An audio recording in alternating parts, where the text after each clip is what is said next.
Welcome in, latest episode of that SEC podcast. I'm your host, Michael Bratton. Go by SEC Mike on the Twitters. And there's our great friend, Steven Lassen, senior editor, Athlon Sports. Steven, it has been too long. How you been, my friend? Mike, I'm doing great. It's good to be talking with you and all the cousins once again. I hope everybody had a wonderful Christmas and are having a great holiday season. Not to mention, it is bowl season. There are playoff games to come. So, man, despite all the holiday stuff, it is still college football time in this household. Absolutely. That's why you're our go-to man, Steven. We don't even know there's other sports going on right now, but I'll just clue everybody in. There are other sports, and I know college football is winding down, Steven, but there's still time. There's still time. We've got playoffs right around the corner. We got tons of bowls. We're going to preview all that. But do us a favor, if you haven't already, if you got the means, head on over to mybookie.ag, the online sports book. Sign up for a free account. It's totally free. And if you're so willing to put in an initial deposit, put in that promo code THATSEC, THATSEC, that will match 50% of your initial deposit today. All you got to do is listen to Steven's predictions here in a minute, and you're gonna run over there and want to wager on these games. You know what, Mike, I hate to throw this humble brag out there to start the show, but I've been pretty good on the bowl predictions despite all the opt-outs and transfers. So, of course, that means it's all going to come crashing down in the next like half of the bowl season. But yeah, we'll try and win the cousins some money here with our playoff picks, or at least mine. Yeah, well, it's been a fun bowl season so far. And let's just go, Steven, with the game that just ended just a moment ago in the Music City Bowl. It ended so recently, I didn't even have time to do any of the graphics or anything. But Mizzou wins it 27-24 over Iowa. My main takeaway, Steven, how in the world is anybody an Iowa fan watching this? I mean, I very rarely, it seems like every bowl season, I get to watch them. Last year, what was it? Tennessee blanked them. Kentucky has blanked them. I don't know, they blanked them, but they beat them. This is damn near unwatchable football for me, Iowa. But credit to Missouri. Brady Cook, number 3 all-time Missouri leading passer now after this game. There was a couple opt-outs. There were some big-time moments. A 4th down stop that was clutch as can be. And shout out Coach Eli Drinkowitz. Steven, did you catch this? 38 wins in 5 seasons. That's the most ever for a Missouri coach in his first 5 seasons. 21 wins, of course, in the last 2 years. Missouri, fantastic showing here. And I want to look up this guy's name. Shout out the kicker. I mean, the kicker was awesome. Craig, 51-yarder, 56-yarder for the go-ahead. What a performance. And I just would not respect any team that loses to Iowa. They're that awful to watch. Yeah, I was going to also, I think, double-digit victories for Missouri in back-to-back years since the first time since 2013, 2014. So I know Missouri is going to be losing some guys, but the program is also in a really good space, especially with what they're bringing in to the portal. I think my biggest takeaway from this game, Mike, was Brady Cook. Like with Luther Burden out, also Theo Wees getting injured against a very good Iowa defense. It was like the last performance for Brady Cook in a Missouri uniform, and he did all the things I think we've seen over the last couple of years, leading the team in rushing, 287 through the air and 2 touchdowns. So nice to see someone who has fought through a lot this year, finish the season on a high note against a good defense. So great performance for Brady Cook as Missouri closes out a great bowl win against Iowa. Mm-hmm. And I wanted to ask you, I mean, we could talk more Missouri here, but what can you tell us about this, the future of Missouri under center with this Penn State transfer quarterback, Bo? You're going to have to help me with this name, Steven, but apparently signed a $1.5 million NIL package to suit up and be the heir apparent to Brady Cook. What can you tell us about old Bo? Yeah, it's Prabula. I think it's the best way to pronounce it. So yeah, I think really exciting player for Missouri. So Drew Aller, their starting quarterback, got hurt against Wisconsin, and he filled in the second half. Came in under some pretty difficult circumstances, and he played well, all things considered. He's been their change of pace quarterback the last kind of 2 years, with his rushing ability.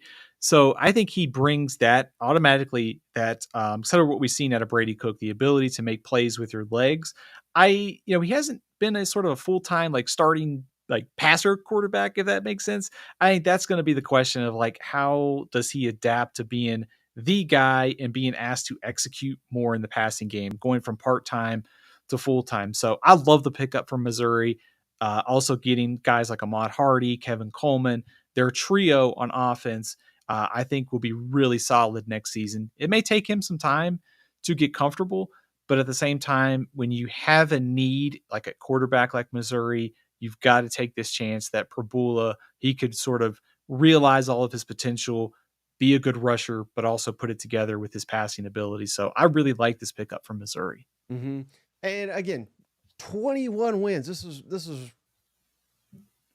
I don't want to say unthinkable, but it's improbable for most Southeastern Conference programs to get 21 wins in a two-year span. What does this do for Missouri now that you have double-digit winning seasons back-to-back years? And does this kind of elevate Missouri, do you think, in the minds of maybe the national media to where, fair or not, I think a lot of people kind of look at Missouri as one of the lesser tier teams in the SEC, or they have in recent years.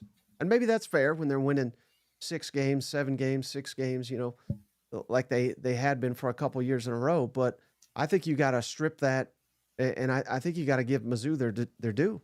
Yeah, absolutely. I think first of all, it goes back to a term that I like to use when it comes to coaching is like proof of concept. Eli Drinkowitz has been very good at selling his program on the recruiting trail and in the transfer portal. Now he has that proof of concept to say it's not just potential, it's actually results. And they've done that the last 2 years, of course, beating Ohio State last season. The sort of next challenge for them is to go from like being good to like great. Like how do you go from being a top 20-ish team to being in the college football playoff? And so they have that proof of concept now. And I think as we start to think about next year, like the ultimate sign of respect, and this is something that I've been sort of working on, so maybe I'm hinting at something here, is like the top 25. Like if you're like starting to put together your top 25s, and yeah, Missouri is going to have some losses, but you also have to look at the roster construction, what they've done under Eli Drinkowitz, and say like, hey, they're probably going to fill those needs. They got a pretty favorable schedule again. They probably should be a top 25 team. So that might start to get some respect from Missouri. But if they repeat this again next year with all those transfers, that's an even that will definitely, I think, help Missouri get the respect it probably deserves. And who's also getting some respect here, Steven? Shout out Grant's Ranch. Grant, welcome to the family. We appreciate you. Just became a member of the channel. But as you were referencing, Steven, so I got that queued up. Missouri's schedule for next year. And again, we'll have to see what Bo can do under center. But once again, I mean, this again, we've got to pump the brakes. We hit it, I think, too hard. Certainly, cousin Shane and I, and some of that was based on the schedule. But you give this schedule to any SEC team, they're going to take it. Central Arkansas, I think that is. So, Kansas, Louisiana. Louisiana Lafayette. I know they don't want to be called that, but that's what they are. South Carolina, UMass, and Alabama. That's your first 6, and they're all at home, and you get 2 weeks to prepare for Alabama. Then you're at Auburn. Hugh Freeze will probably blow it. At Vanderbilt. Again, I mean, that's a rising program, but still, you can have the home field advantage in that one. You get 2 weeks to prepare for A&M at home. Mississippi State at home. They're probably in a 3-year rebuild right now. Then you're at Oklahoma. Brent Venables will be fired by then. And then at Arkansas, Sam Pittman will be fired by then. I mean, this is the best damn schedule in the conference. Absolutely. I mean, I don't want to go too crazy here, but every like game on that schedule could be winnable for this team. Yeah. I mean, it's, we'll have to see how the portal additions play out, but if you assume that they reload, and I think they will, getting Alabama, A&M, and South Carolina at home, like those are probably your toughest games, is a huge deal. And Mike, to your point, you've got an Oklahoma team that enters 2025 with a ton of questions. You've got Arkansas at the end of the year. Who knows what's going to happen with the coaching situation by then? So I don't think they'll necessarily run the table or anything like that. But for a program that has this type of momentum, you get this great schedule, you get your portal additions, you sort of been building your program for the last couple of years. The hype was all about this year. But what about if that schedule plus the portal additions end up being maybe undervalued and they make a run to the playoff, kind of like we saw like an SMU this year or one of the other kind of surprises in the field this season? That wouldn't surprise me at all. It wouldn't, and it doesn't surprise me that Alfred's one hell of a guy. Alfred DeBose, welcome to the family. He just became a member. But yeah, and to your point, I mean, that is even this bowl game we just had here, Stephen, where it's a defense making the plays. And I just wish we would have got the Missouri offense we got at the tail end of the season. Even in this bowl performance, down a couple receivers. Luther didn't play. Theo Weiss got injured, unfortunately. It didn't seem too serious. But even down a couple of guys, were very effective on offense, made the plays that need to be made. The last month of the season, Missouri was really good on offense. It's just a shame they weren't that all season, which I thought they would be. But again, I don't think they played up to their capability, and they just won 10 games. I mean, that tells you all you need to know about Missouri and moving forward. And just like you said, if they can do it again, I mean, they move. I don't know how you could deny them if they go 3 consecutive 10-win seasons. That this is one of the better programs in the SEC right now. Yeah, absolutely. And not to mention one of those losses was a 34-30 game against South Carolina that came down to the wire, that if they make like one defensive stop, we're sitting here talking about a 10-win Missouri team. So, I mean, that sort of just speaks to kind of how the edges are in this league, like the sort of just getting to that next level, sort of taking care of the margins, doing the small things. I think to go to today's game, I mean, Mike, you said, I mean, the defense at the end of the game stepping up with the big 4th and 1 stop. Also, Marquise Johnson over 100 yards receiving, sort of stepping up into that void with Weeze out and Burden out as well. So getting contributions from guys who could be stars or important players next season, to me, is always one of the things that I look forward to in bowl season now, because you're starting to see like, hey, turn the page from the guys that were there this year. There's maybe potentially some of the next wave of stars from Missouri starting to emerge in the Music City Bowl. Mm-hmm. And of course, as Glowman Mike says, the border war is back. FKU. Can't wait for that matchup. Shane and I were thinking about trying to get there for that game. So maybe we can get Steven to tag along with us here. Man, I'm so glad that rivalry is back. I can't wait. I'm envisioning all the trolling that's going to happen for the next 300 something or 200 something days until we get that one kicked off. All right, so we got to move on, Steven. We got a lot to hit on. We're going to talk portal bowl previews. But before we get to because I don't think we paid a personally, we haven't. I was waiting for you to rejoin us to break down some of these playoff matchups, because you'll have a lot more knowledge on these teams outside of the SEC than I or even if more than Cousin Shane, believe it or not, would have. But before we get into the playoff preview, just interested to hear your thoughts on so far in the SEC, the bowl season. Anything stand out to you from whether it big wins, big losses, any really disappointing results or surprising results one way or another?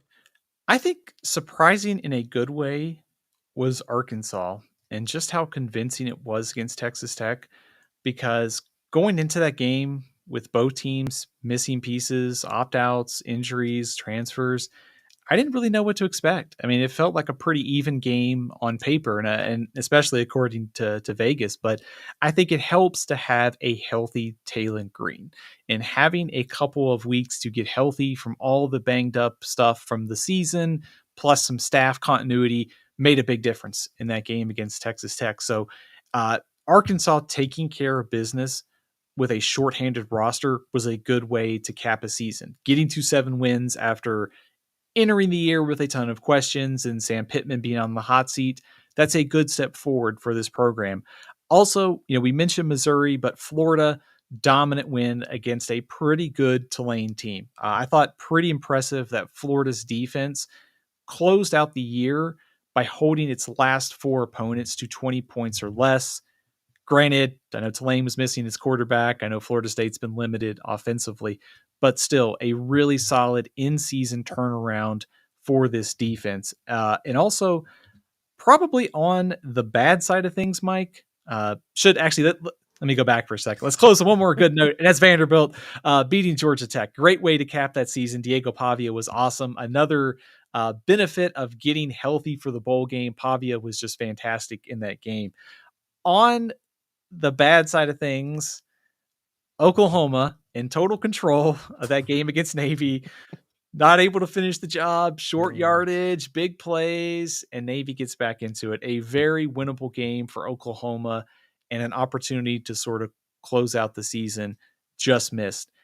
Probably the biggest disappointment for me was Texas A&M, because they were in total control of that game early on, and it felt like, there was kind of the interception in the end zone. There were some other sort of breaks that went against them. And then late in the game, they could just not get off the field against USC's passing game.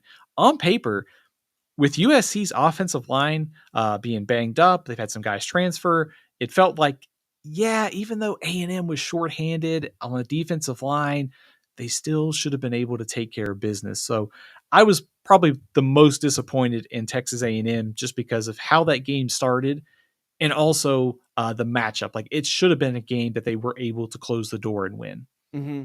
Yeah, let me hit on a couple of things you said there. What does it say to you about the Arkansas coaching staff that, again, they were down a lot of guys for various reasons, mostly the portal. But again, guys that have not really proven themselves a lot on this level, that they were able to get that performance out of them. To me, that's a mark of a really good coaching staff. Now, I realize they had extra time to do it, but that's, again, people kind of bitch and moan about what the bowls are now. And I think if you kind of take them for what they are, where they're like glorified exhibitions and they're a preview of next season potentially, that they could be a lot of fun. And even with guys out, I mean, there's things like that you can look for. Just how prepared is your team in a big atmosphere, nationally televised. I was very, very impressed by the coaching of Arkansas to get a lot of these players that had made little to no impact this season and put them in positions to make huge plays. Yeah, absolutely, Mike. I think that's a great kind of indictment, if you will, of the coaching staff to take advantage of the bowl practices to get a lot of those guys ready to go. And Texas Tech fought the same thing. I mean, they were without their starting quarterback, their starting running back. They still had pretty good, talent coming into that game too, despite the absences. So the fact that Arkansas was able to be down some guys, use Taylor Green to kind of on the ground, through the air, the big plays, Desmond James stepping up at receiver, the running backs as well with Russell and Hill. The depth on this roster showed up. And also, maybe it also speaks to sort of the depth of the SEC, especially some of the middle teams compared to some of the other rosters in the other conferences, because Texas Tech is not a bad team by any means. And so the fact that Arkansas took control of that game speaks well, I think, of the in-season sort of progress.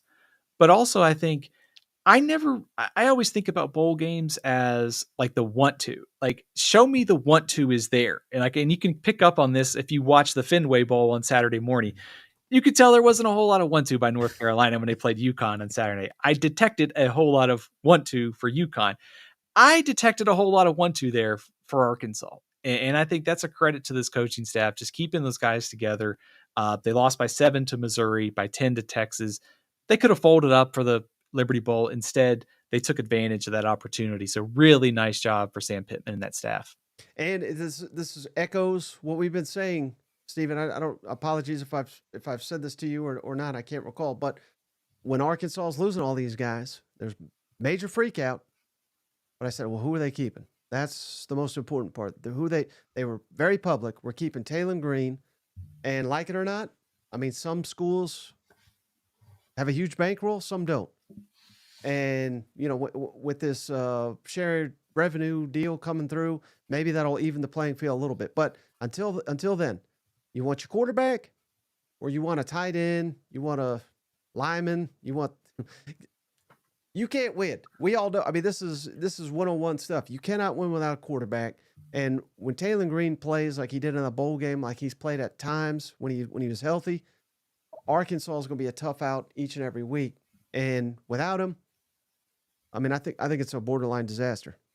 Absolutely. I think keeping Taylor Green, I mean, maybe the easiest way to say it is like they will rise and fall with Taylor Green. It's pretty impressive to throw for 341 yards and 11 completions. Like you're doing something right when you're averaging that much. So, Mike, to your point, I think looking ahead to next year, I mean, Arkansas is going to have some gaps to fill along the offensive and defensive lines. I actually like what they did in the portal. You know, I was a little skeptical a couple of weeks ago, but I think they've pulled in a really nice class to fill in around Taylor Green. But when you're a team like Arkansas and you have a difference maker like Taylor Green at quarterback, that gives you a chance every Saturday in the toughest conference in college football. So I think just having him for another offseason under Bobby Petrino is going to pay big time dividends for this offense. Mm-hmm. And shout out, loyal listener, Cousin Dakota. Appreciate you, buddy. Happy New Year, cousins. Thank you for the hard work, Mike, Steven, and Shane. M-I-Z, cousin. We appreciate you, brother. But hey, Steven, even you got a shout out there. Hey, that's always good to see. I appreciate that. Uh-oh. How much did you pay him to do that? I paid him $50 to do it. All right. But the other thing, uh-oh, they're saying my audio's too low. I'm going to turn it up a little. Sorry about that. I've been fooling with it, trying to get it right. But the other team you hit on as a good was Florida. And again, they whooped the heck out of old Tulane. What was that score? It was 30. Just had it 33-8 or something like 33 that. 33-8. Yeah. So, I mean, and that, I thought they played their C game, and that was the final score, 33-8. So, I mean, outside of South Carolina, Florida may be the hottest team in the SEC going into next season. They are really active in the portal as well, surrounding DJ Lagway with a ton of talent. What do you think about Florida next season? And not like it's going to get any easier, Steven. We got a very, very difficult schedule, just like we did last year, of course.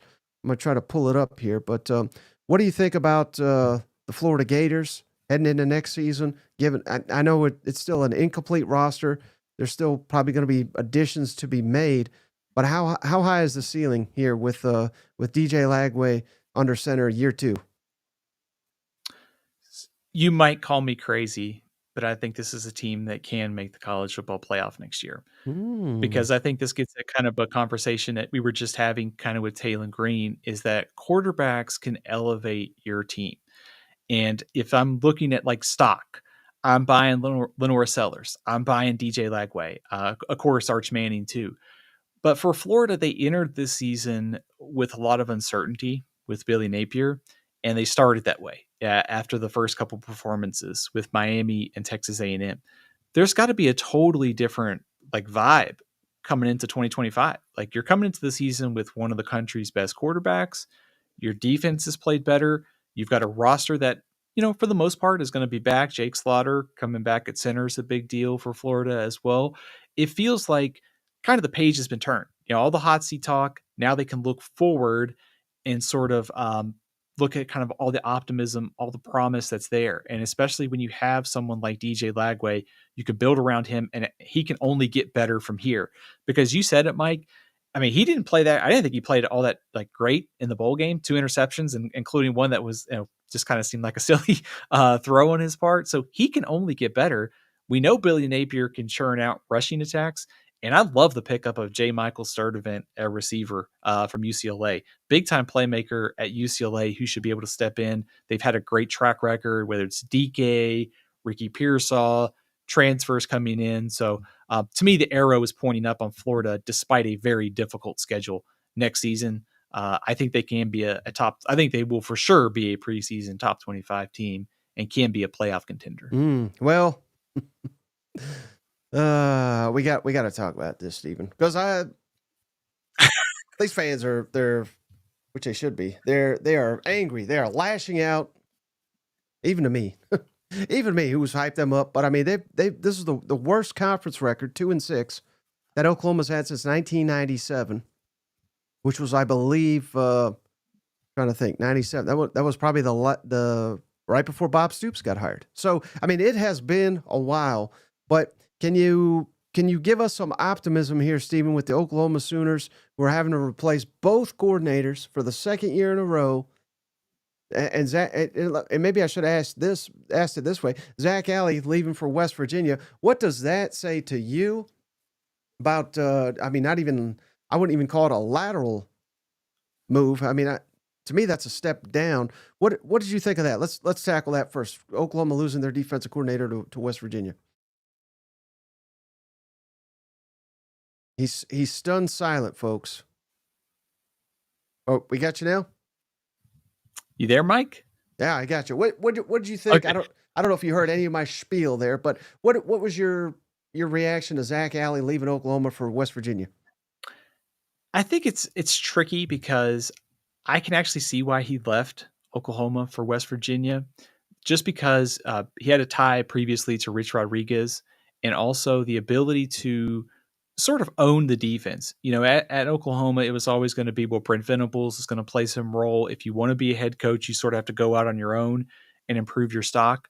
So I do wonder if there is some of that. Also, the salary I think is going to be pretty comparable to what he was making at Oklahoma. So on one side, you could look at it as it's not great to have your defensive coordinator leaving before what could be the most important. I think it is the most important season of the Brent Venables tenure, but also you can kind of understand why. And also, I don't know that I would necessarily be too worried if I'm an Oklahoma fan, because that is Brent Venables' side of the ball. And this defense has gotten better. I think he saw it at Clemson. We've seen it at Oklahoma. Defense gets better, does a good job of identifying, recruiting, and bringing in talent to stock that side of the ball. So the offense still has me very worried, but if you're looking for reasons for optimism, I think you got your guy at offensive coordinator and quarterback. You got a couple of portal additions at receiver. I hate to use this phrase, Mike, because I know you not necessarily the biggest fan of it, but can it really get any worse than it was this year on offense for Oklahoma? So I understand the reasons for panicking, but also we're talking defense here. And Brent Venables, I think, will find a way to keep this defense one of the best in the SEC. Mm-hmm. Hey, shout out to cousin Matthew. He gave us $5. He says, not all channels have a cousin JR, but we do, dang it. From all the cousins. Thanks. MIZ, cousin Matthew. But all right, so let's transition then to them landing John Mateer and what they've done in the portal so far. They've essentially I don't know if you want to say shown the door, because I don't know if that's accurate, but let's call it a complete overhaul of the receiver room. That's probably a better way to say it. That they had some young guys look decent in the bowl game, but 7 drops. I mean, that killed them. If without those drops, probably win that football game. What do you think this offense will look like next year for Oklahoma? I think the biggest thing is you are bringing in an offensive coordinator who has won with different quarterbacks and sort of different like styles at Washington State. But also, the most important thing you could argue is that the quarterback already has experience in that offense. And so there's no, if you're Oklahoma and you're Brent Venables, you don't have time to like transition and spend 2 to 3 years installing it. You're getting sort of a ready made offensive coordinator and quarterback. They can come in, they can install the scheme, and you can feel pretty good about things from day one. And that's a big advantage. You know, you're not bringing in a quarterback from somewhere else who has to learn the offense. I like what they've done at receiver too. You know, just bringing in 3 guys who can have been difference makers at some smaller schools. You also look at the 2 tight ends. That was a position of big time need, also criticism during the season. So the fact that they've added some weapons to a room that was decimated by injuries this season is huge, just to help out the Mateer and Arbuckle. So if there is a concern for me on that side of the ball, it's got to be that Mateer, just when he played the Washington, the Texas State or Texas Tech, defenses this year, the passing numbers were not there. So I think the question is going to be when he plays SEC defenses, is he putting up the numbers that he did at Washington State, and how much more difficult does that schedule? How much more challenging does a difficult schedule impact his performance? Because he can be a dynamic playmaker. We saw it with the rushing. We saw it with his legs this season. So I think that not only will help Oklahoma, but if they go into next season with offensive line concerns, again, I think his mobility will be a big asset. Mm-hmm. And lost in this whole discussion is the performance of Michael Hawkins, who he won in the Auburn game on the road, and I don't think it was his fault necessarily that they lost the bowl game. I thought he looked really good. Do you imagine both of them play? Not, I gotta believe, given everything that we know and what is obvious, bringing in a quarterback coach and an offensive coordinator that he's from. This is going to be the John Mateer show. I'm not suggesting otherwise, but will Michael Hawkins play, you think, in at least package situations for Oklahoma next year? So I think one thing that could be pretty valuable for Oklahoma in having Michael Hawkins is Mateer carried the ball a lot this year at Washington State, and I think it'll be a lot tougher to do that in the SEC. I don't think you want your quarterback taking, whatever amount of carries. You probably want it a lot lower in the SEC. So if nothing else, he's a good insurance policy. I thought he played pretty well in the bowl game. I mean, almost 250 passing yards. He probably would have had close to 300 if not for the drops. But, I think this offense that Arbuckle is installing will be pretty beneficial for him too. I mean, much like Mateer, I wouldn't say they're necessarily, the exact same player, but the fact they can both move around, do some things with their arm and legs, I think that benefits him. So I think he will have to play some sort of role for Oklahoma next year. It is really hard to keep two good quarterbacks at a program because of the portal. And if Oklahoma can keep him around next season, that's good, considering what Mateer's workload is likely to be on the ground. And odds are you're probably going to need two quarterbacks or some sort of package of plays at some point next year. All right, Steven. Well, I think we've held off long enough. We got an epic amount of games, SEC games that is, coming up in the days ahead. Let's go to let's just do it a little out of order. We usually save the best for the last, but I said we just tackle these bad boys right out the gate. Uh-oh. I don't have them prepared. Whoops. How prepared? I literally did take Christmas week off. I apologize. I thought I had it here. But, of course, we're talking Texas, Arizona State. Texas, a massive favorite here by, what is it? I got a 12.5 right now. It may have changed since I've even looked at this. But Texas, Arizona State college football playoff, Steven, on New Year's Day. Can you give us a little rundown first of Arizona State? We all know they got a good running back, and actually Texas is now favored by 13. I mean, it keeps growing here, but is this? I mean, this is far and away the largest line of the Wednesday, January 1st playoff games. Absolutely, Texas is a big favorite, and I think for good reason. So this Arizona State team, they finished with 3-9 last year. It was Kenny Dillingham's first year. He was cleaning up from the Herm Edwards tenure. They ran into some recruiting violations, a lot of injuries. They were down some scholarships. He did a good job of maximizing what they had last year. And then this year, they completely turned it around, largely because they built that core last year with Cam Scatterboo, and they added to it in the portal this offseason by bringing in Sam Leavitt, their quarterback. He was a transfer from Michigan State. He didn't play that much at Michigan State. But I think what Kenny Dillingham has done a good job of is like culture, program building, and you saw it during the season. The Big 12 is wide open from year to year. There's not a ton of difference now with Oklahoma and Texas out of the league. A lot of these programs are really kind of clustered close together in recruiting talent and sort of just on-field talent from year to year. But they got hot after the first, kind of 2 months of the season, won their final 6 games. They ended up beating Iowa State really bad in the Big 12 championship game. And it kind of goes to just general program development, improvement on both sides of the ball. We know that Cam Scatterboo is really good. He's kind of the heart and soul of that team, but also getting Sam Leavitt in the portal and developing him was huge for that team. He was kind of like the missing piece. They've gotten better on defense, and now Sam Leavitt gave them sort of that balance to go with Cam Scatterboo at running back. Mm-hmm. Is there anything about this Arizona State team that that they could exploit from Texas? Because it seems to me that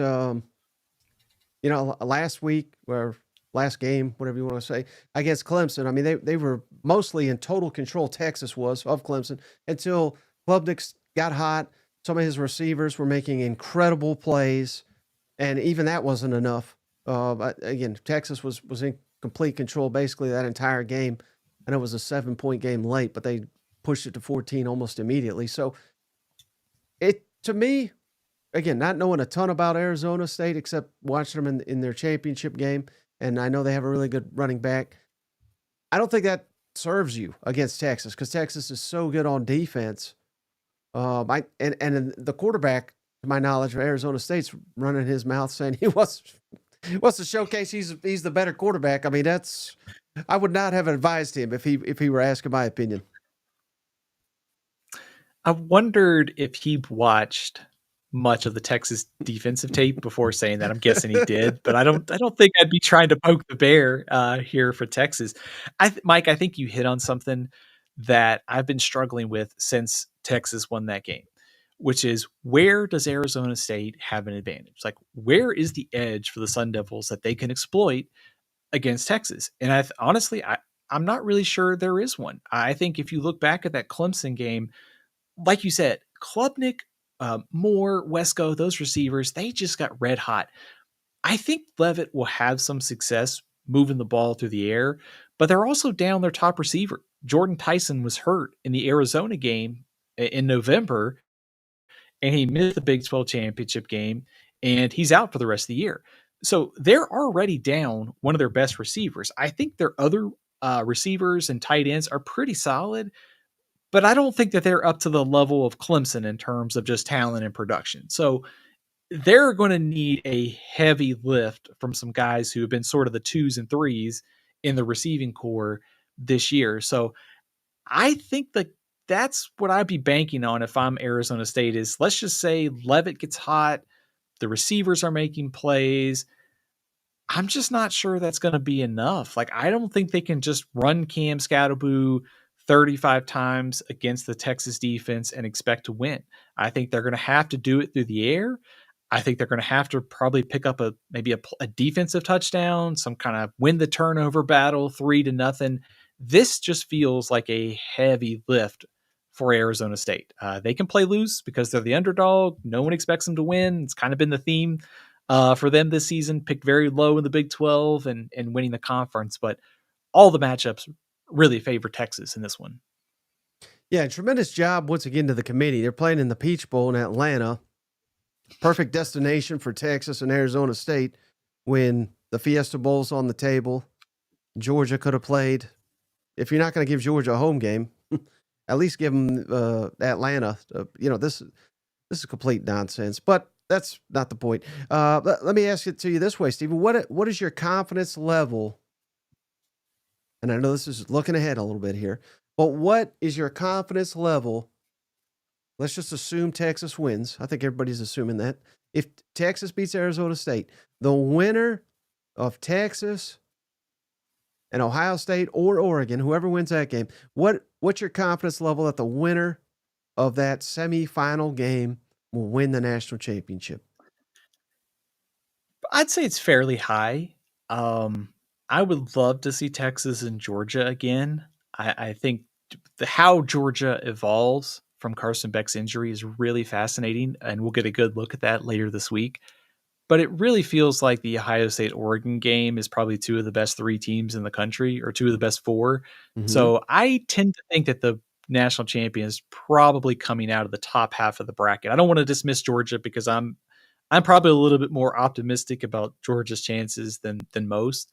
But I think the winner of that semifinal, I would probably wager, probably wins it. I will say, Mike, I on the bracket, I do find it amusing that Texas and Penn State lost their conference championship games and got easier second round matchups than the teams that won them. It says Georgia and Oregon. So congrats, Oregon and Georgia. You got these awesome second round games, and Texas and Penn State are huge favorites. Mm-hmm. Well, credit to you, my friend. You pointed to that when that was revealed years ago, and nobody wanted to listen, but Steven was right, as per usual. So who do you got winning this game? Obviously, I assume it's going to be Texas, but do they cover the massive 13-point spread, you think? I do. When I look at this Arizona State team, there's also one other question mark, and that their secondary is like in the 90s in defensive pass success rate. And I think even with Texas a little bit banged up at offensive line, looks like Isaiah Bond's going to be back. It just feels like they got too many weapons, too many ways to hurt you. So I like Texas 34, Arizona State 17. And cousin Shane, he's not going to be on. He's fired. He's never coming back. Just kidding. He'll be back. But he won't be back tomorrow because it's New Year's Eve and he said his wife won't let him. So here's his prediction. Lock of the week, cousin Shane. He's been on a lock streak too. Texas 38, Arizona State 17. I love that one. I got it even worse, Steven. I'm going Texas 42, Arizona State 13. I don't think I guess lock it down. My bookie lock of the week, Texas. I've locked them up about 6 times this season, and they've covered about 5 of them every time, but the Georgia time. So, man, I think they're going to skull drag them. And again, I think there's already discussions that they're going to change the seeding, and I think this will be further evidence that that needs to be done. That again, Texas, very good team, probably a top 3 team in the country, but Arizona State, I don't have them as a top 8 team in the country, and yet they're the higher seed for some reason.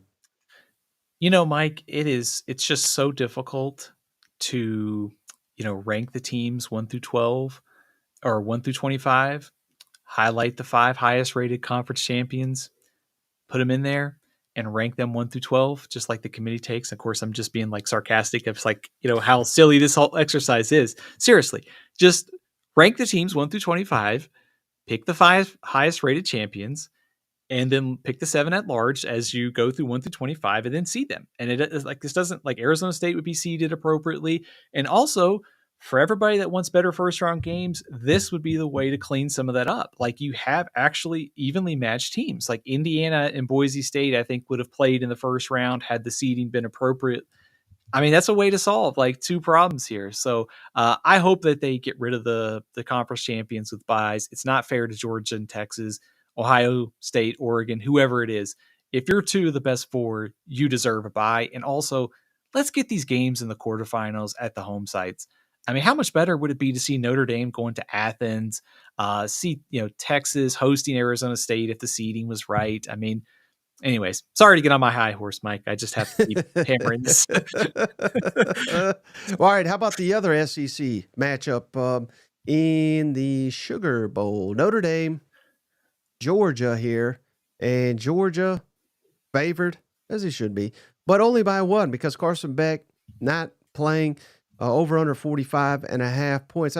I certainly think that, I don't know that this has much to do with this game, but Notre Dame has played Georgia really tight in recent history. So I think there's some mutual respect between these 2 programs. And again, would it stun me if Notre Dame wins? Probably not, because I think this is probably one of the better Notre Dame teams in recent history. And of course, Georgia, there's a lot of unknown with Gunnar Stockton as a starting quarterback. First time in his career he's starting a game, and it's of this magnitude. So what can you tell us about this Notre Dame team? Yeah, I think it's fair to say that the narratives could be written after this one. Notre Dame has struggled against SEC teams at times. You've got Georgia with a backup quarterback.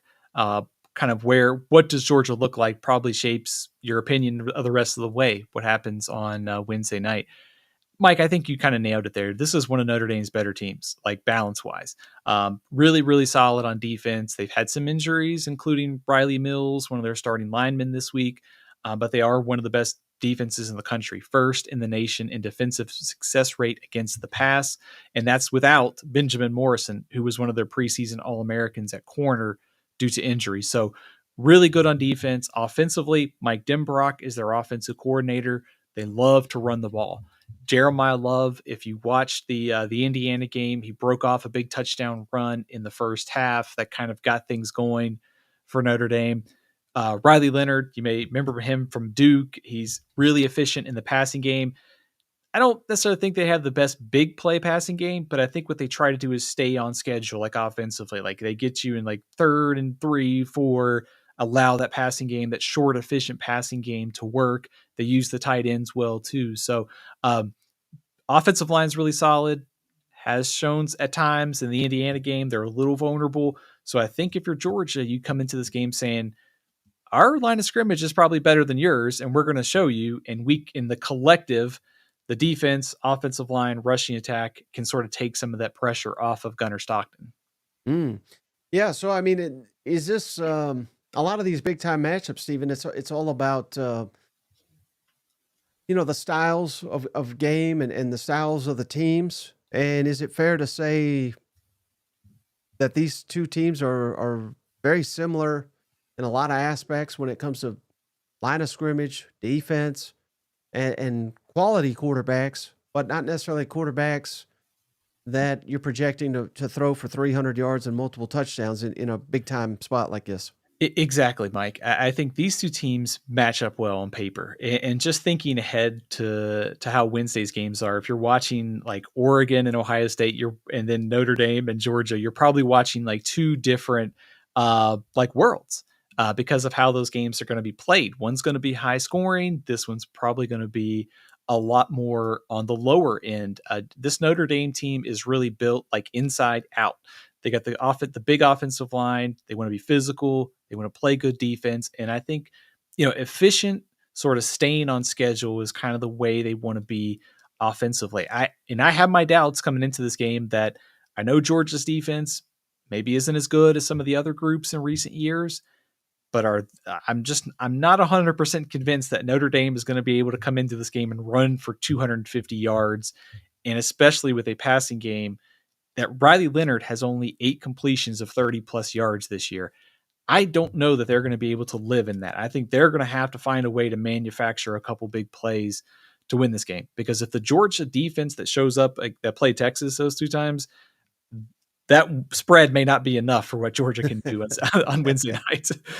What if, though, and I'm not saying this is going to happen, Steven, but what if the moment's too big for Gunnar Stockton? And again, that doesn't mean he's going to be awful or anything, but maybe he's like a 50% passer. He has a pick and he's got a touchdown. If it's something like that, is that the path to Notre Dame pulling an upset here? Yeah, I think so. I don't think Gunnar Stockton has to be like Superman to win on Wednesday. I think they just needed to be like efficient. I think the turnovers thing you mentioned is key, because if the game ends up playing like Vegas thinks and it's just a couple points, you don't want to lose like the turnover margin 2-0, 3-0.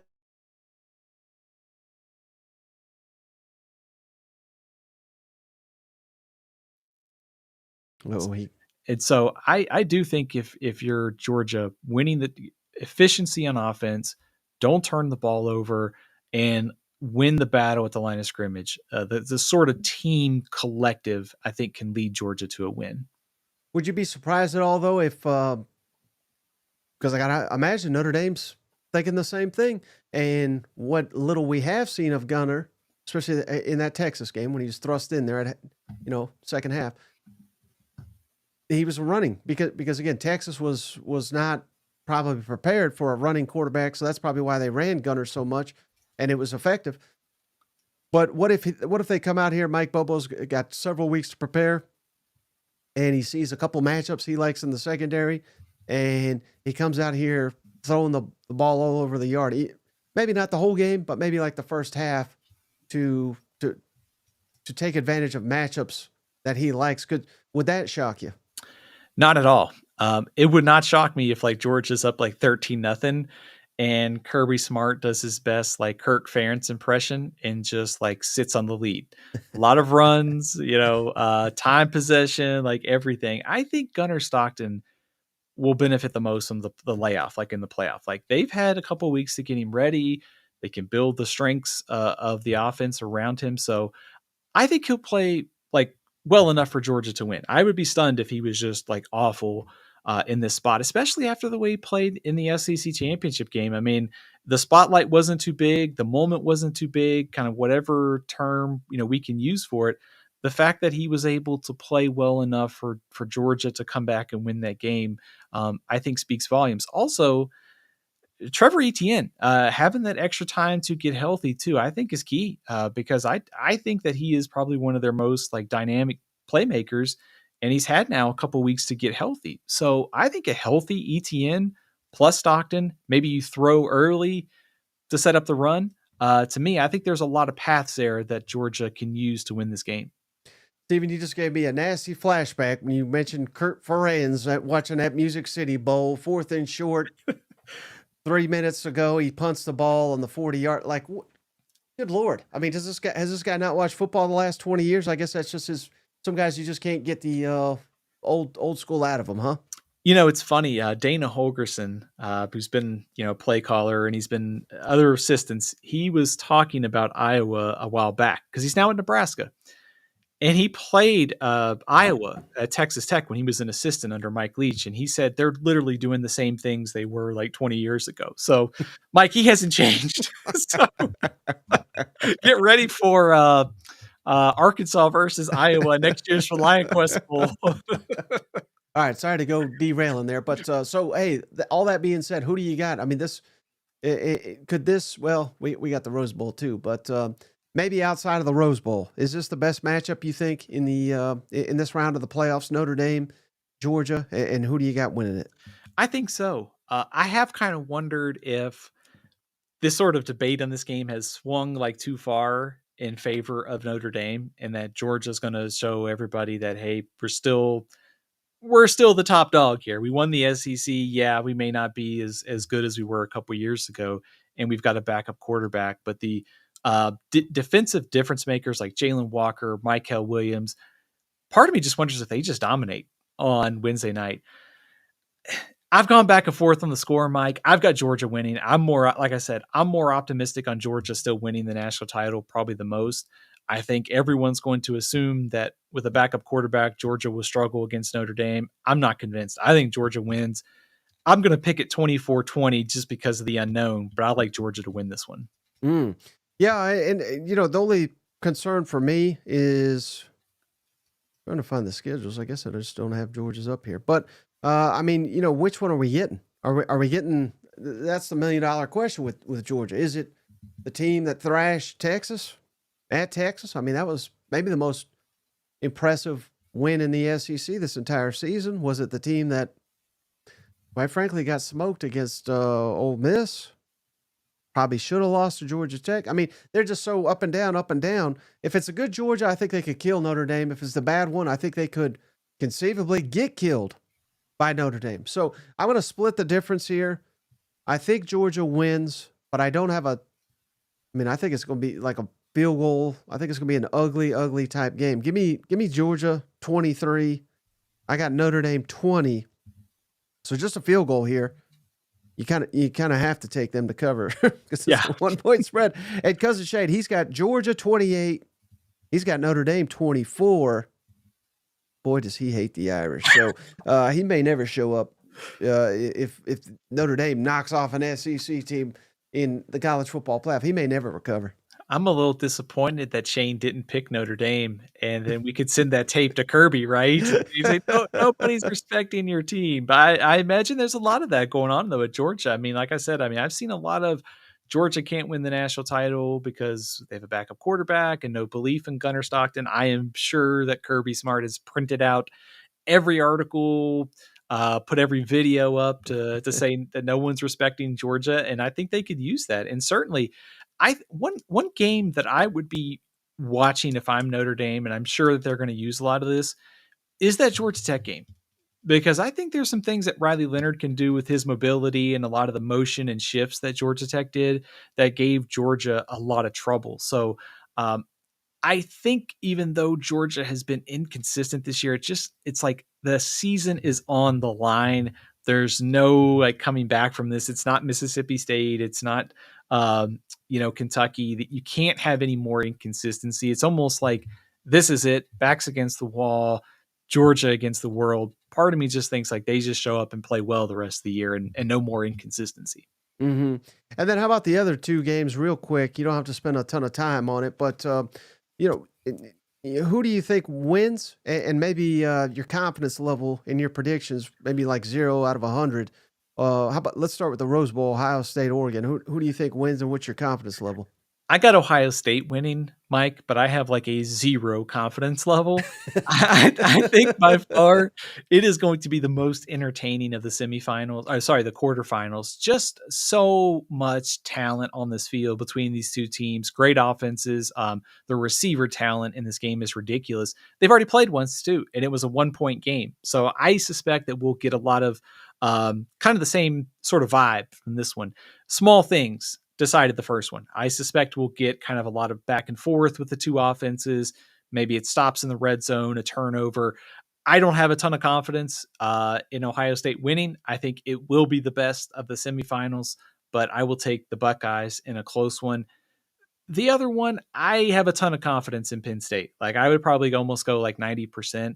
I just think that Boise State does one thing really well, which is Ashton Genty at running back, and they are very efficient, like in the passing game. They're not bad on defense. It just feels like Penn State's just better at everything. And it feels like we saw this against SMU. Power conference depth and talent at the line of scrimmage will show up here for Penn State. So I like Penn State to move on, and I like Ohio State to beat Oregon. Man, wouldn't it be the funniest thing in the world, though? Penn State loses to Boise, and James Franklin has to walk off that field while the fans torment him yet again. It'd be a long offseason, Mike, because he's had to hear for years about not being able to get Penn State over the hump. And here's Boise State. Penn State's a double-digit favorite. It would not sit well at Happy Valley.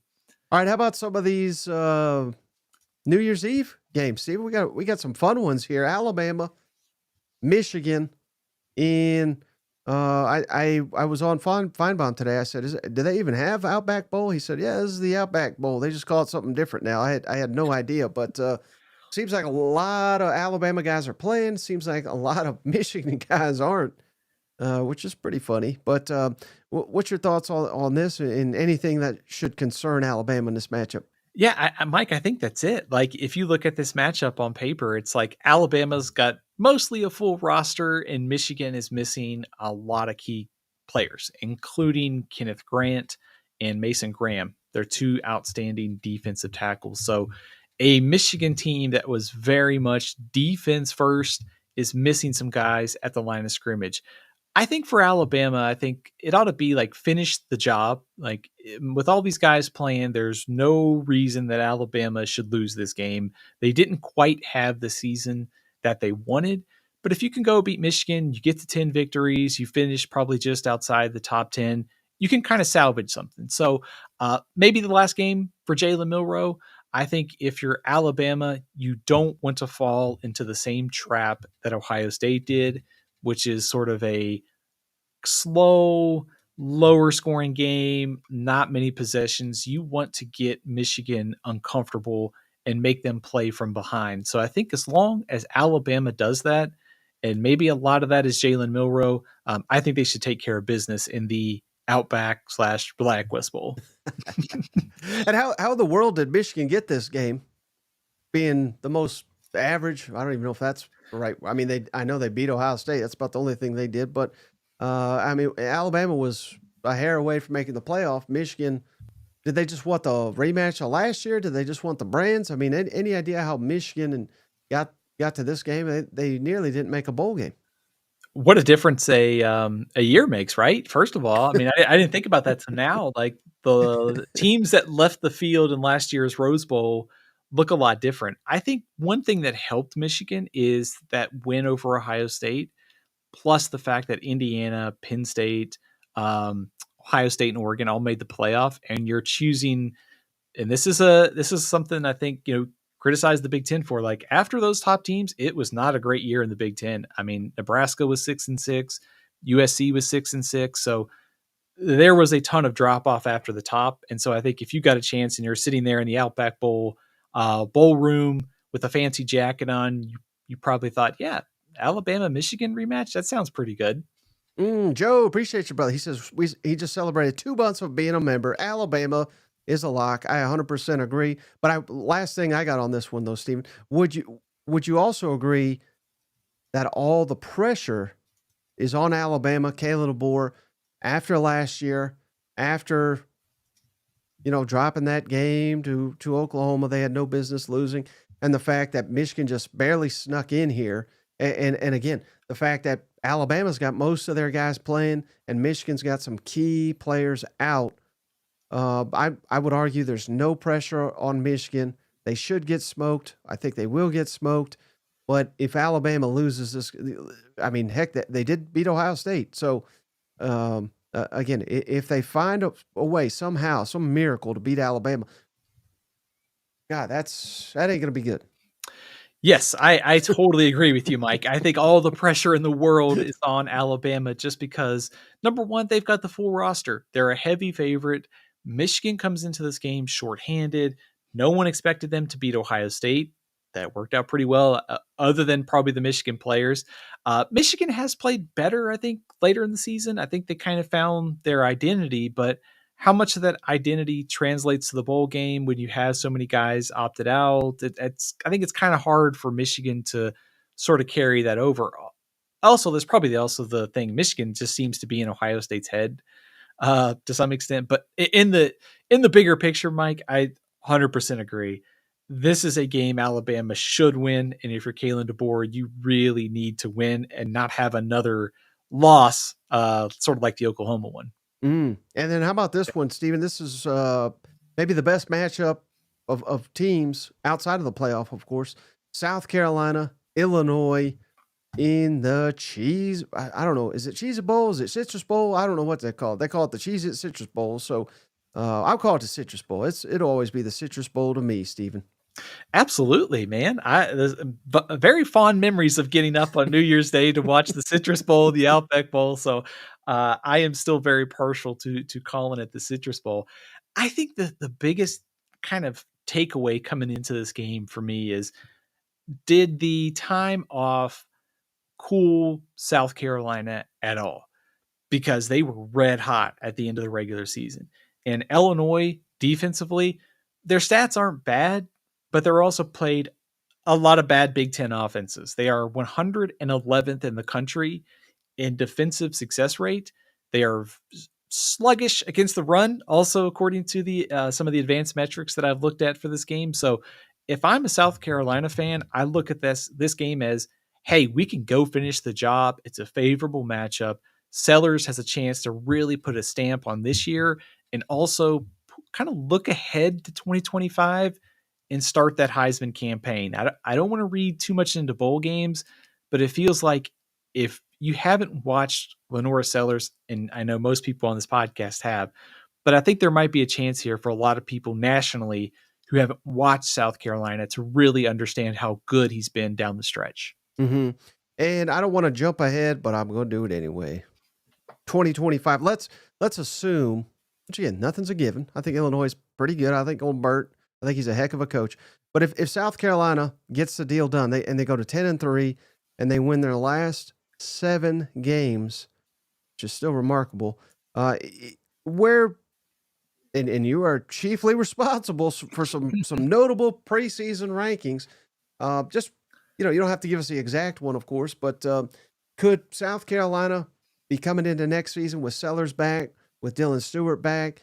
Again, if they win this game, 7-game winning streak, could they be a preseason top 10 according to Athlon Sports? I think that's a very fair assessment, Mike. I was going to say roughly somewhere in the top, probably 10 to 12 right now, sort of just very early, kind of off the top of my head. I think one of the biggest reasons to believe in this team is, number one, they've got Sellers. They've got a difference maker at quarterback. They've also got some pieces coming back at receiver, offensive line. There's a lot of room for this team to improve. Obviously, the schedule is going to be a little challenging, but also I think I just kind of trust Shane Beamer to sort of fill some of these roles. And you've already seen them be pretty active in the portal at certain spots. I think they can maybe add as well. I think, yeah, I would probably go, It wouldn't shock me to see anywhere from like 7 through 15 in the early preseason rankings. And I should be clear, just whether they win or lose this game, it's probably not going to affect their preseason rankings next year. But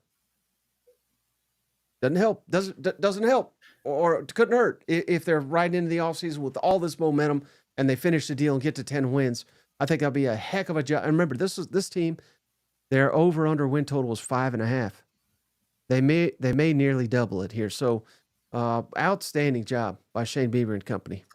I think your assessment of the bowl games is kind of critical there, Mike, because I don't think we should put too much weight on what happens necessarily in them because of like the rosters are all chaotic now and everything. But, I think there is like, I know some people don't necessarily believe in momentum, but I think there is like a thing, like I think it does matter. And I think for South Carolina to finish the year on a high note and to go into this offseason by winning 7 in a row, get the bowl victory, I think it would impact some people's preseason top 25 rankings for sure. I think they would buy the bowl bump. I don't necessarily think it's a thing, but I think momentum is a thing for sure. Mm-hmm. And I know one other thing, speaking of the Gamecocks that you wanted to hit on, we got Mike Shula's been promoted now to the offensive coordinator after Dow Loggins became head coach there at, what was it, Appy State? I call them that just because they hate being called that. But thoughts on that? Because some people were under the impression that maybe he was a little bit more active than people thought. And maybe he's the reason why Sellers taken such a big jump this year. I think it's a really solid move for South Carolina. I have to admit, I was not the biggest believer in Dow Loggins. Whatever was going on behind the scenes, I think South Carolina's offense kind of turned a corner this year with Sellers and sort of having that continuity, not asking your young quarterback to learn something different next year is a good thing for South Carolina. Plus, Mike Shula worked with Cam Newton. I don't, comparisons are always hard, but there's a lot of things that Newton did that can really translate with Sellers. So I think this is a good move for Shane Beamer. He's almost moved into like the trust category. I just kind of trust what he's doing. And I think Mike Shula will keep this offense playing well next year. Right. And that'll be something critical to watch during tomorrow's game. It's just how he manages the offense all these weeks to prepare. Is how sharp does Sellers look? I assume he'll look very good. But again, that could also add to the momentum. Let's say Sellers, he's had a heck of a season. Let's say he's got his best game yet against a quality defense. Man, the preseason Heisman hope, I mean, it's just going to skyrocket for him. Absolutely. The worst thing would probably happen would be like a bad performance, because then it would be all sorts of off-season questions and second guessing. I don't think that's going to happen. I think Sellers and Shula can build on what they did well. And also, I think just the extra time to get ready, if you're Illinois, I mean, you've got to be like hating, like trying to dig back and to figure out like what Shula was doing with the Panthers and now what they've done. Like, what is he going to do differently? So it feels like a real opportunity here. I think Sellers is firmly in the conversation as one of the early favorites to win the Heisman next year.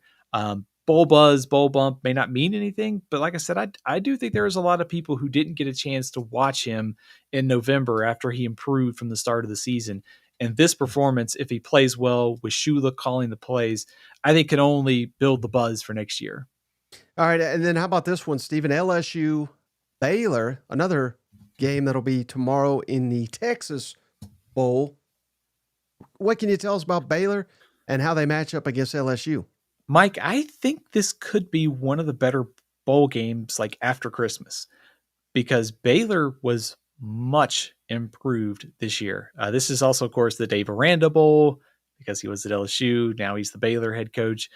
He came into the season squarely on the hot seat. They were not very good last year. They made a ton of changes. He took over the play calling duties on defense. He hired old SEC friend Jake Spavital to call plays on offense, and it's worked out really well. Their quarterback, Sawyer Robertson, that's also another old SEC friend. He really took a step forward down the stretch when they won 6 straight games. They also have a very solid like 1-2 punch at running back. So their offense is kind of improved during the season as Robertson developed. They've got that 1-2 punch at running back. Solid as well on defense. They don't really get a lot of sacks, but they're great at getting off the field on third downs. So I think this is going to be an entertaining matchup. You've got Nussmeier, shorthanded offensive line, receiving core. What kind of jump does LSU's defense make over these next couple weeks? It feels like this is a very evenly matched game in the Texas Bowl. Oh, real quick, Steven, shout out. I was waiting for it. Cousin JR, he's arrived. He's probably like Cousin Shane. He's getting buried by family obligations during the holidays, but we appreciate you. Cousin JR, as always, shows up every show, every single show, and gifts a membership. This time, Cousin Todd. Todd, welcome to the family, you big Gamecock, you. But thank you most of all to Cousin JR. But yeah, I mean, this could be a really good game. And this is one Kelly. Oh, buddy. Again, I don't know. Well, I do know. Those fans, they'll eat him up if he loses this one. But they are clearly all in next year. We're going to talk some portal here in just a second. But they are so active in the portal. So what we get tomorrow in this bowl game will not really resemble what the team will look like next season. But I'm just telling you, 8-5 down at LSU. When the man came down here and said, I come to win national championships, losing 5 games in year 3, that is not going to sit well with any of them. No, not at all. And especially, I think Baylor is actually favored now in this game. So I think kind of the expectation is with a shorthanded roster is for Baylor to win by Vegas. So this is going to be a tough matchup for sure for LSU, even with Nussmeier playing. The shorthandedness at receiver and the offensive line. Of course, LSU's defense still got a ways to go. So it was good that LSU won those last 2 games at the end of the regular season to end that 3-game winning streak. But at the same time, Mike, I mean, we talked about bowl buzz for Lenora Sellers. LSU, you lose this game, even though the portal's going well. It's going to be a long off season for Brian Kelly if they lose this one, and especially if it's not close. I don't think that's the case, but a one-sided score would not be good here for LSU.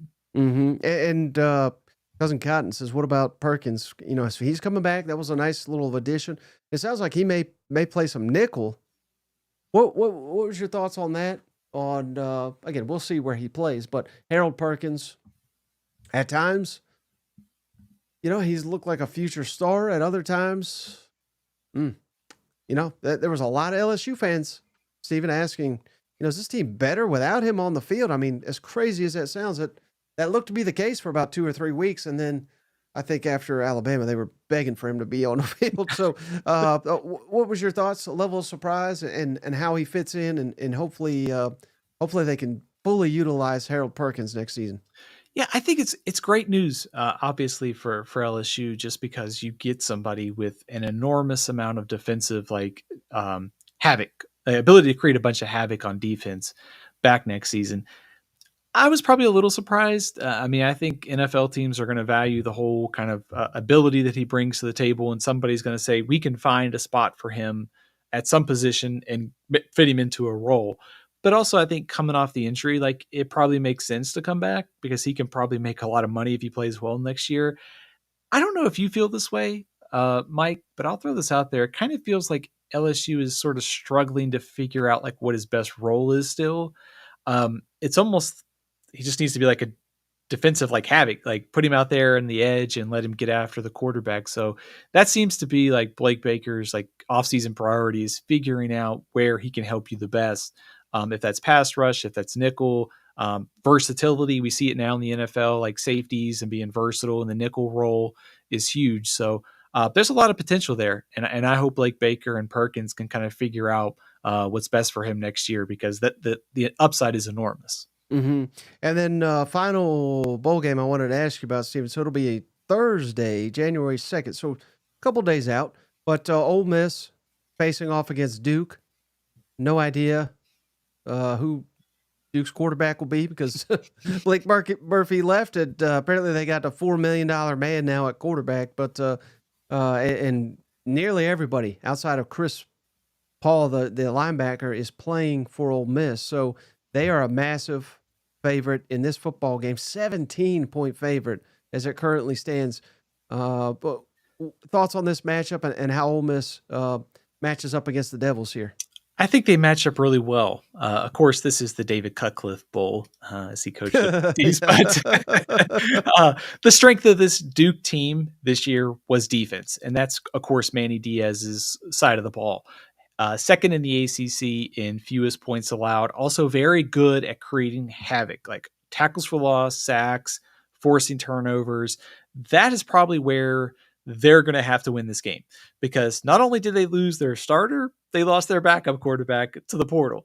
So they are down to probably Henry Beeline, who has played some, but they also had some losses at running back to the portal. So they are very, very shorthanded. And I think that spread is probably accurate given all of the losses for Duke. So I think for Ole Miss, it's sort of like some of these other teams. It's one more time to play with this kind of core together, finish the job, and don't let Duke hang around because of their offensive shortcomings. I'm sure they're going to lean on their defense. They're probably going to try and shorten the game so they don't give Jackson Dart, 40 pass attempts.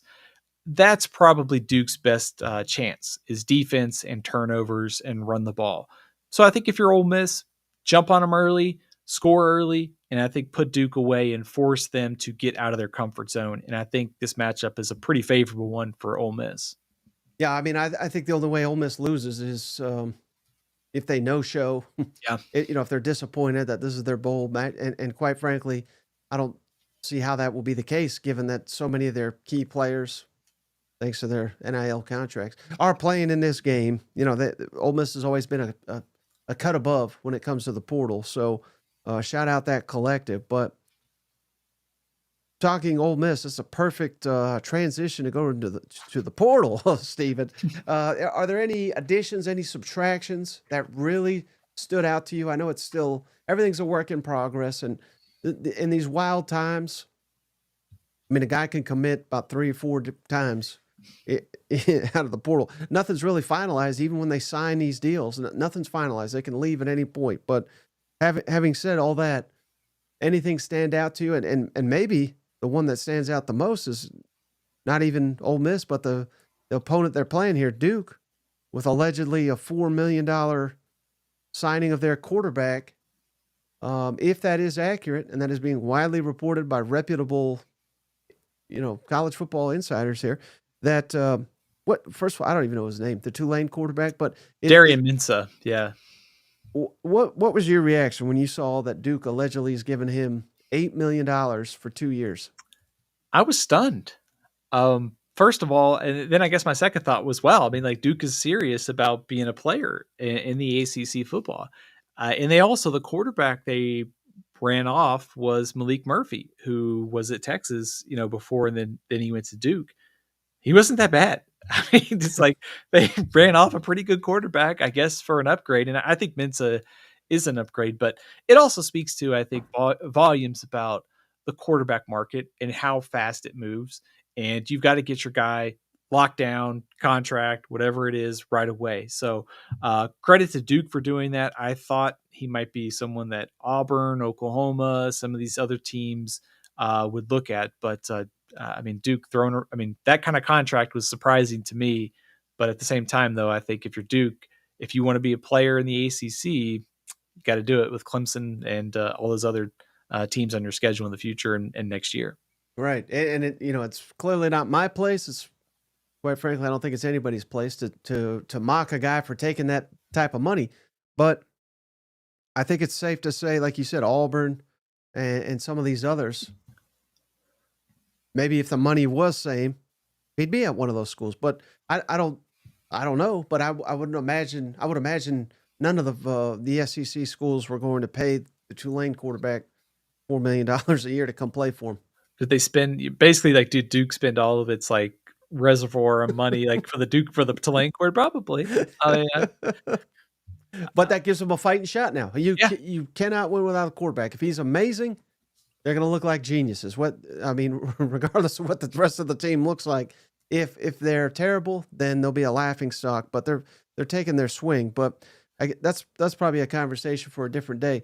But but Mike, doesn't it also like speak to like the 12-team playoff, and like this is also the sort of like the what could happen like if you're Oklahoma or if you're like Missouri, is that you could be 10-2 next year with the right quarterback and get in there.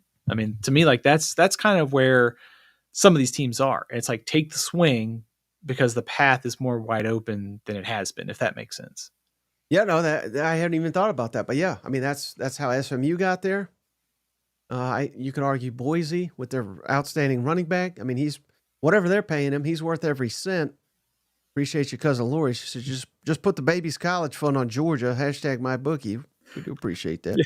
But yeah, I mean, being in a weak league, and I mean Indiana somehow won 11 games, didn't play anybody. But yeah, I mean that's fascinating. Yeah, if Duke somehow, some way, and given the conference that they're in, it's not that unfathomable. Let's say this guy is awesome, and when I say awesome, good enough to get him to 10, 11 wins. That probably does punch their ticket. So, yeah, I mean, very, very interesting point that I had not even considered. Could also, I think, also kind of works with Prabula at Missouri, Mateer at Oklahoma. I think there's some other circumstances, but like, what if these guys get like red hot and they run? The offense is crazy good next year. There's a path there, so it does make sense to go kind of all in if you see some kind of difference maker, and especially if you're Duke in the ACC. It's a little harder in the SEC, I think, to do that, but I think that's something we'll have to watch. Don't want to put too much stock sometimes in transfers. I think you and I have talked about, we probably should be a little more cautious about how much weight we put on them. But at the same time, there is an opportunity there for some of these teams with the right fits. So swinging back to the SEC, any standout portal additions or portal losses for any of these SEC teams looking ahead to next season? Mike, I really like what Texas A&M has done at receiver. And I think this goes to the bowl game.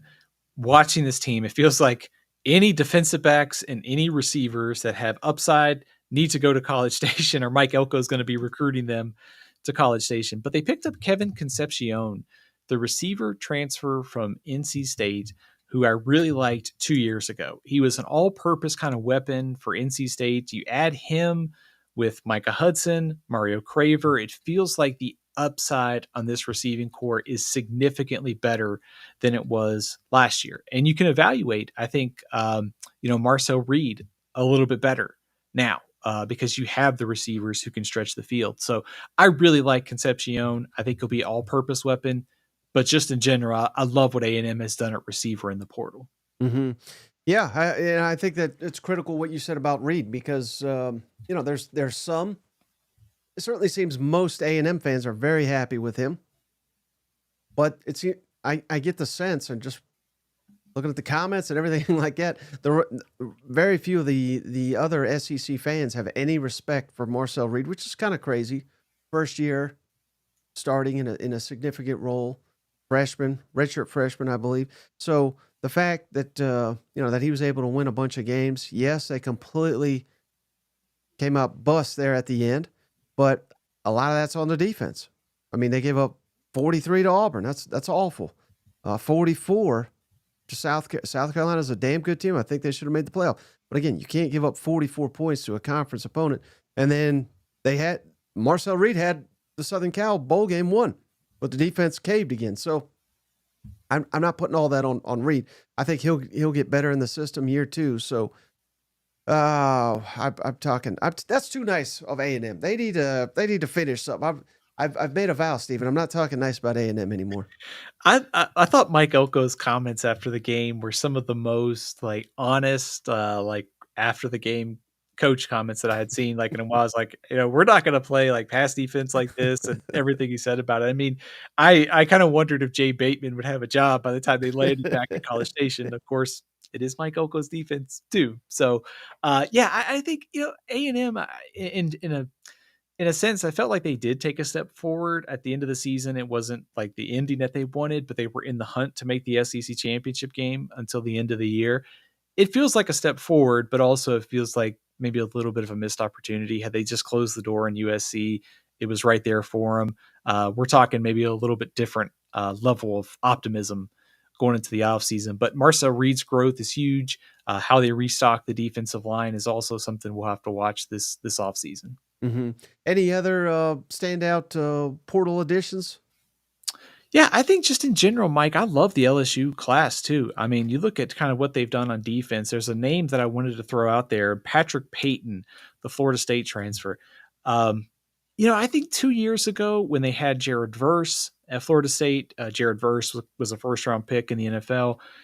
I thought that he was really effective, and I thought he was primed to be kind of an All-American this season. Florida State just had so many issues on defense that I don't know that Florida State got the most out of him, but it feels like he's one of those guys that right fit, right coaching staff could really help him reach his potential. And this looks like kind of like Bo Davis and Blake Baker bringing in a difference maker off the edge. So I'm really interested to see what LSU can get out of Patrick Payton. Also, the receivers they brought in, the big playability of Nick Anderson, also Barry and Brown, Destin Hill from Florida State, a receiver with some upside. I think those receivers were critical with the losses that they suffered, and also throw in the two offensive lineman transfers. It feels like you can kind of see the foundation being set for next year's offense for LSU. Mm-hmm. Yeah, and again, they're all in. We ain't paying players to come here now. They're paying everybody, which they should, because again, 8-4 ain't good enough. But they said the preseason 10-2 is not good enough. Well, they didn't come close to that. So, yeah, I mean, it could be a completely different team, but it better be, because man, Brian Kelly needs to show something after this year. Yeah, I don't think. I mean, I don't know whether he'll necessarily be on the hot seat category or if it's like getting warm next year, but it does feel like we're sort of like reaching that sort of like inflection point of his tenure. And it's going to be critical for this team to be in playoff contention, certainly better than 8 wins. But from a team that had some significant needs in the portal, and maybe you could argue that, okay, the defense gets better, Nussmeier coming back, plus the portal additions, like there's your path to 10-2. It feels like they've really done a good job so far of filling all those needs. So in a critical year, LSU is all in, and all in for good reason. Now, one guy I wanted to ask you about, Steven, Southern Cal receiver Zachariah Branch, who I'm very limited in my exposure to him, but I do recall his performance against LSU in the opener. It looked like a tremendous weapon on the outside and out of the slot. And it sounds like Tennessee's now after him. Georgia's been after him. Texas has been mentioned. How big of an addition, and a costly one at that, apparently. I think he's apparently asking millions of dollars. But some teams need it, Steven. Nico, I don't know who he's going to throw the football to. So wherever he lands, what is a team getting at a Zachariah Branch? Mike, I think first of all, getting a weapon on special teams. I think he is one of the best returnmen in the country. Also, and this is going to sound probably a little crazy, I think he was underutilized at USC, and I don't necessarily understand how Lincoln Riley didn't get more out of him, because he averaged only 10 yards a catch, I think, the last 2 years. And with his speed and ability to stretch the field, and certainly, slot, being outside, different ways you can use him, it just feels like he should be more utilized at USC. So I think maybe the best way to put it is he's a proven weapon on special teams, and he can sort of be an all-purpose weapon for you offensively. Can you figure out the best way to use him, whether that's sort of a little bit more speed downfield, use him in the slot? How do you deploy him? I think will be the challenge for the next place, because I think he's got a ton of upside and a ton of ability that maybe wasn't necessarily used at USC this year. Mm-hmm. Yeah. And again, Georgia, Texas, obviously, and Tennessee, I would think. I would imagine adding a player like that could be the difference potentially in winning some big time games and perhaps making another appearance in the college football playoff. It's ironic, the 3 teams out of the SEC that made it are 3 of the teams that are involved with arguably the top prospect in the portal right now. Could also argue they've been some of the quietest teams in the portal too. I mean, Georgia, no commitments, Tennessee with 1, and Texas with 3 right now. At least probably publicly. There could be some others that maybe that just aren't announced yet, but all those teams have been quiet. But also, Mike, I think to your point, Georgia, I think we know the inconsistencies at receiver this year. I thought they would probably add somebody by now.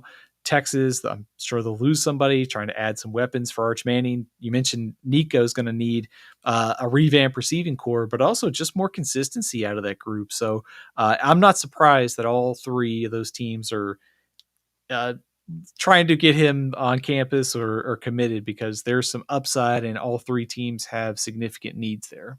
And speaking of Tennessee, I did want to ask you about Boo Carter, who Tennessee is wild.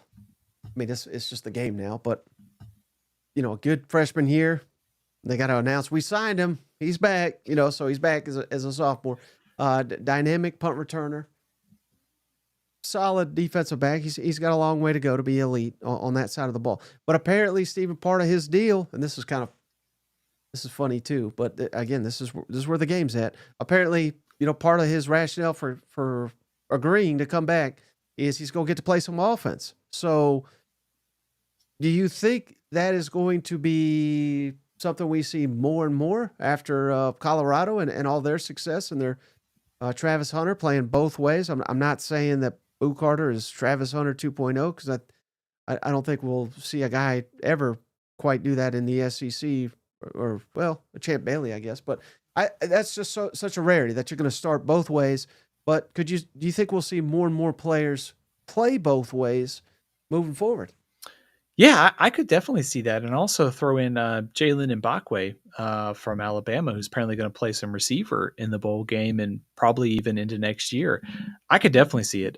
Just number one, it's like opportunities to, offense is like, it's flashy, it sells, it's probably good for like NIL purposes, and certainly I think versatility, Heisman awards, all that matters. So I suspect we'll see a lot more of that going forward for some of these defensive backs. Yeah, well, I mean, it's going to be fascinating to see. And interestingly, Boo Carter signed with Tennessee over Colorado. So you have to imagine old Dion got on the phone and pitched him. You could be the next Travis Hunter. You know what I mean? He's got those shirts that says he's not hard to find. So, well, see, we've gone past 90 minutes here. Anything else that you wanted to hit on before we hop off the line? Mike, I think one of the more intriguing, I should say, actually 2 things. I love Auburn's pickup of Eric Singleton from Georgia Tech. I think he's going to slide right into where Keandre Lambert Smith was playing this year. Auburn's going to have one of the best receiving corps in college football. I was a little surprised that some of like Georgia or Texas didn't try to get him away from Auburn, but great pickup for Hugh Freeze and company there. One of probably the more intriguing storylines to me is Kentucky's transfer class, because Zach Calzada transferring in, and he's been at Auburn, he's been at A&M, he started at Incarnate Word this year. So Kentucky's portal class is really fascinating to me. That is going to be one of the most interesting teams probably come next year, because of all the pieces, all the pressure, and all the pressure on Mark Stoops and Bush Hamden next year. Yeah, so do you think it's fair to say it's kind of like a boom or a bust class for Kentucky? Yeah, I do. I mean, I think when you look at some of the offensive pieces, I mean, I love the fact they brought in like 4 offensive linemen.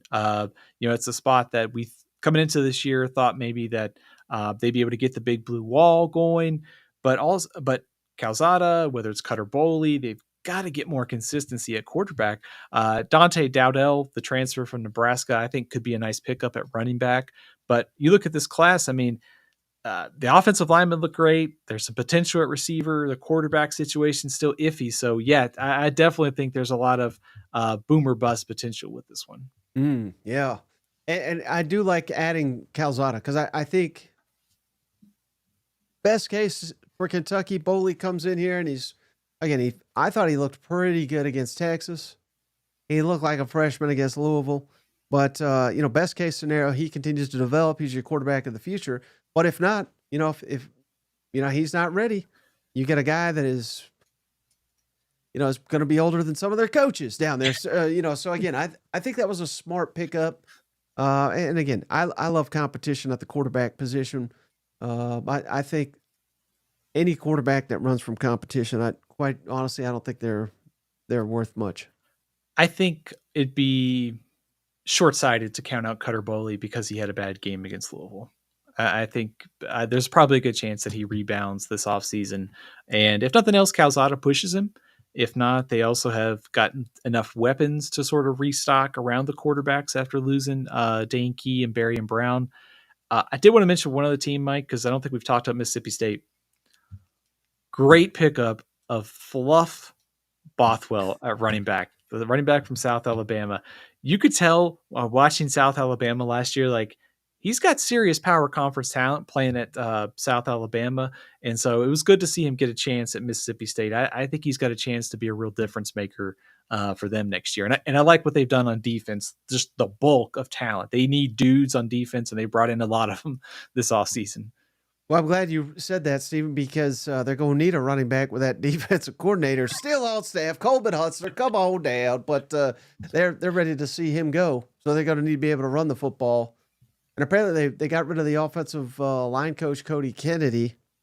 I don't know if that was the guy to get rid of. I'll just put it that way. Phil Lodeholt, I think, is coming over from Colorado to be the offensive line coach. He did good work with Colorado's offensive line. I know the numbers weren't great necessarily this year, but watch the offensive line from last year to this year, and they made some strides. So I think Jeff Lebby's done, I can understand those moves, but I still think the defensive coordinator spot's a real concern for me for next season. Oh, and I apologize, Stephen. I forgot this super. I appreciate you. Cousin Bryce, Stephen, what is your best case? Again, he's saying best case record prediction for Arkansas next season after the portal additions. Also, it's Talon Green, just in case anybody does. So, okay, we won't hold you to it, Stephen, because a lot could change between now and then. But since he gave us $5, what do you think a best case scenario Arkansas record wise would be? And here's the schedule real quick: Alabama A&M, Arkansas State, both at home. Then at Ole Miss, at Memphis, Notre Dame at home. Then you get your bye week and you're at Tennessee, and then A&M at home, Auburn at home, Mississippi State at home. 2 weeks to prepare for LSU on the road, at Texas, and then Missouri at home. Man, wow, I appreciate the question. That's a really it's interesting to start kind of thinking about these things. Man, Arkansas in that Notre Dame game, that's a tough non-conference game. Yeah. It feels like 10 wins is probably a little too high for me right now. I would like to see kind of how the portal class finishes out. I do like what they've done. I was a little skeptical a few weeks ago, but I think just the volume, what they've done at receiver, offensive line, some guys on defense, I can kind of see sort of the upside of this team for next year. I might go like 9-3. Mike, does that kind of feel like fair? Like 4 tough road games, a Memphis team that's pretty good in the American, and you've also get Notre Dame in non-conference play. So maybe like 9-3. Does that seem about right? Yeah, and again, we're saying best case was the question asked to us. So we're not sitting here saying Arkansas is a lock to be 9-3 or anything like that. But yeah, I think best case, given, who knows? I mean, Ole Miss could take a big step back. I think getting them early, I'd rather get them early than late. Yeah. Tennessee, who knows? They could be good, could not. I mean, didn't look good against Ohio State. LSU, I don't know how tricky. Brian Kelly could be fired by then. You know what I mean? So they're really the only game on here that I don't think they can win. And things change, but it's at Texas. That's about the only one where I'm sitting here saying I wouldn't think they have any shot to win. But again, things change. I didn't think they had any shot to beat Tennessee, and they sure beat them. You know what? Mike, I hate to kind of shift from Arkansas to Tennessee, but I did want to say I think I am going to be very interested to see what happens this offseason for Tennessee, because it feels like they're kind of stuck in the good category, and how do you go to great? And maybe that's kind of the same conversation. Like Arkansas is kind of in a different tier. They're sort of like, we just reached bowl eligibility. How do we get to that 9-win tier? And I think that's kind of the interesting debate for Tennessee is, you've got all these pieces leaving, but you still have Nico. So there's going to be even more on your young quarterback this next season. I was really surprised at how easily Ohio State handled them in the playoff game. So fascinating offseason for both Arkansas and Tennessee ahead for sure. Yeah, well, if we could never mention Tennessee getting smoked by Ohio State again, I would be happy. Steven, before you go, as always, can you tell the cousins, how do they follow you? How do they find your work? Absolutely. You can check out all my work over at athlonsports.com, at Athlon Steven on Twitter, Steven L. CFB over on Facebook and Instagram. All right, Steven. Well, appreciate you stopping by, dropping all this knowledge on us. Enjoy your New Year's. Oh, yeah, let me ask you that too real quick. Does Steven have a New Year's resolution that he'd be willing to share with us? Oh man, that's a good question. I think my wife will probably be very, very happy with this, but I probably want to try and spend more time with my wife and my newborn. Nice. Professionally, I want to get every freaking prediction right in the magazine. So possible. Well, fingers crossed, Steven. Yeah. We'll be here with you all year long. We do appreciate it. As always, we appreciate each and every one of you. We'll catch you on the next one. Hey, buddy, this beer's for you, Mike, and Cousin Shane. That SEC podcast loves the Pirate, and the Pirate loves that SEC podcast. Hail State. I love